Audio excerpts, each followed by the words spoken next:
Okay, so let's see about what we have here.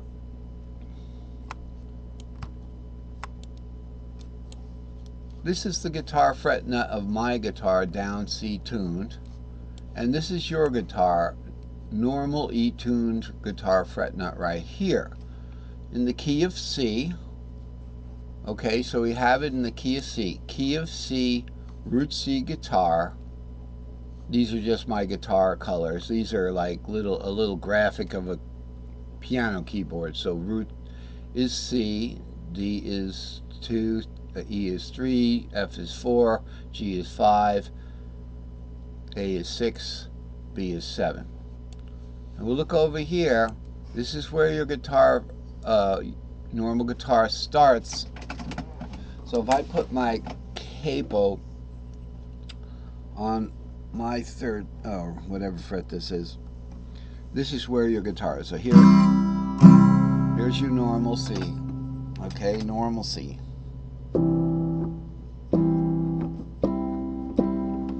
Okay, now that would be middle C right there.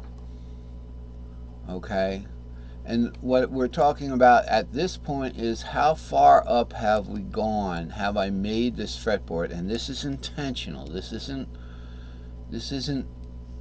by chance. I gave this particular fretboard this much more real estate so we could get to way up C. And way up C is indicated on the little fretboard here, way up root. So it's way up root. Here's the middle C root, middle root, way up root, and upper root. Where are they on the staff? Here's middle C on the staff, which is in between the bass clef and the treble clef. Upper C is just the regular C you see in most musical pieces. You'll see on the treble clef. Here it is, the treble clef. You'll see that C right there, in between two lines. And then way up C is here, and you can see I have a little arrow that points towards this. Notice I haven't put a line directly to that because I think when I want to put my diagrams together in the future, then I end up with these lines going across that were illustrations. So I like to stay off of the fretboard with the illustration lines.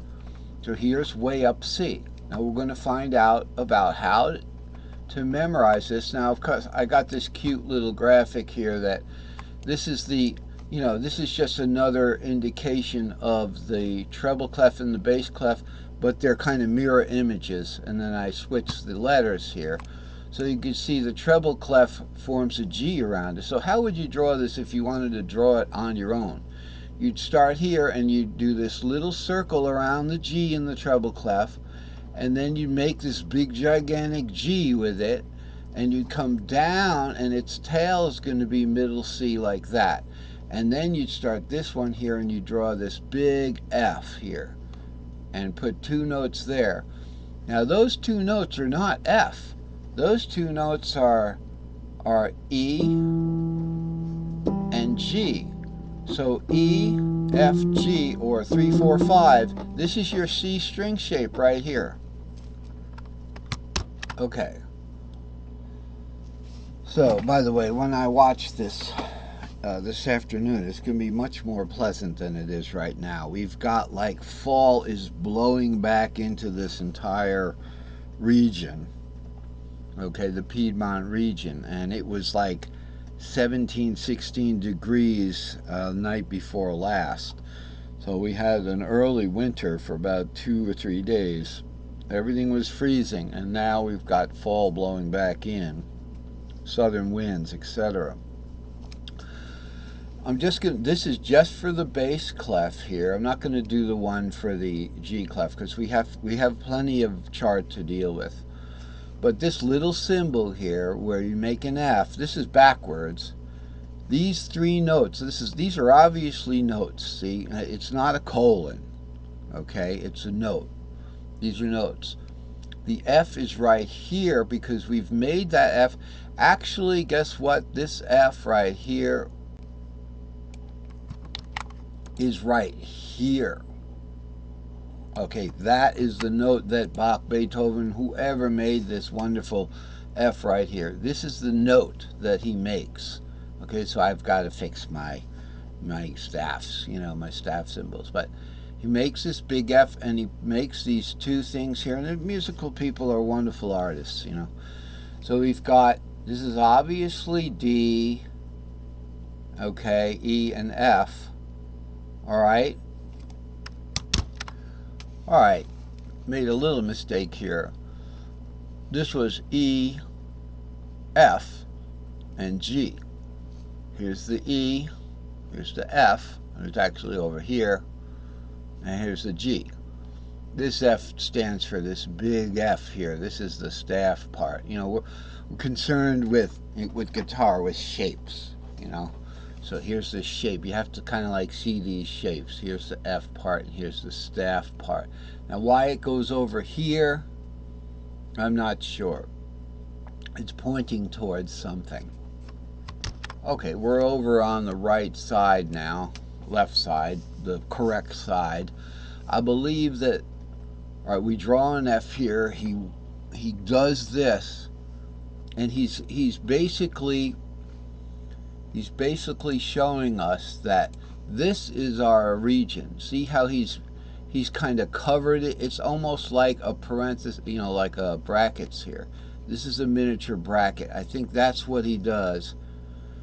That's why he brings this line down here to cover these 4 lines here and these 5 lines and these 4 notes in between lines. That's why I think he does it. That's why he has like the tail on that F, to cover those zones. Okay, so I've doctored this up here. Again, now these are backwards.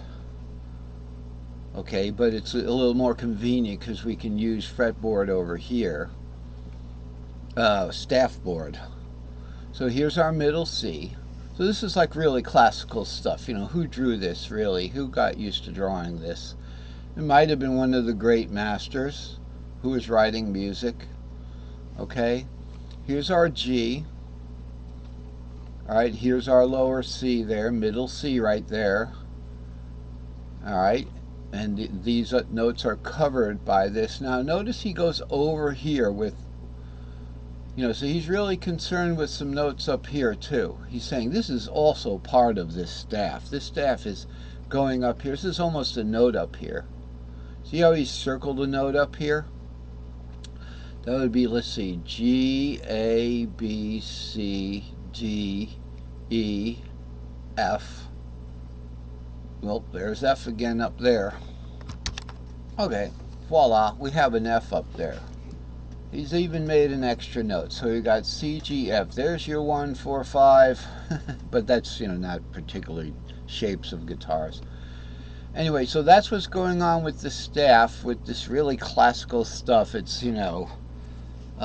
just intrigued me, what were people thinking when they were made these staffs. I know we figured out today that these are notes. So let's zoom out and look at what we have to look at today with the guitar. As you can see, this little area up here, okay, this is the last thing I did, but we can just get our feet wet in it and then go to the bottom of the chart and look at the where we should be.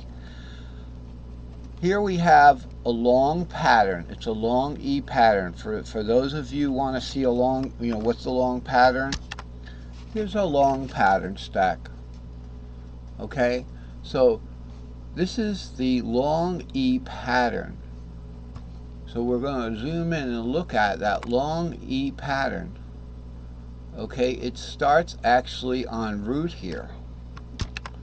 All right, so this is the pattern we're going to be looking at, a long E pattern. All right, we're not going to be worried about this down here. Okay, we're just going to be looking at this long E pattern here that starts root 2, 3, 4, 5, 6, and then goes back into